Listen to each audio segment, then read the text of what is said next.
Этот наивкуснейший салатик я готовлю по несколько раз в день.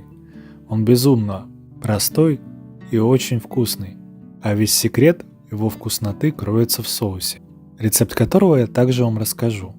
Для начала мы раскладываем по тарелочкам на удобные порции. Можно взять свежепожаренную курочку, либо можно взять наггетсы. Добавляем в них простые томаты черри. Если не черри, можно заменить на просто резанный томат. Дальше добавляем любимый свой лист салата. Можно добавить салат абсолютно любой. Его нужно не нарезать, а мелко порвать на кусочки. Дальше понадобится перец, его также рвем на небольшие кусочки, чтобы было приятно есть.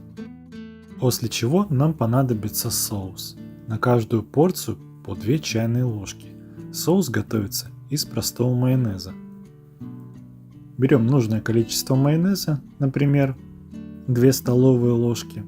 Добавляем чайную ложку лимонного сока, ползубчика чеснока и пару рыбешек обычной кильки, либо обычного анчоуса, что у вас есть под рукой. Тщательно перемешиваем и получаем тот самый вкусный аппетитный соус, который мы добавляем в наш салат и тщательно перемешиваем.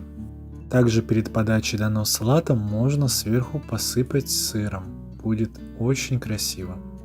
Салат немного напоминает салат Цезарь, но немножко с другой рецептурой, но тоже очень и очень вкусный. Всем, кто пробует данный салатик, хочется его есть еще и еще, поэтому у нас дома меня часто просят приготовить данный салатик. Уж очень он вкусный. Надеюсь, и вам он тоже понравится. Также, если кто-то не любит перец, просто добавьте побольше салата. От такого салата вообще не поправляешься, можно есть сколько угодно и наоборот даже похудеешь. И аппетит хорошо утоляет.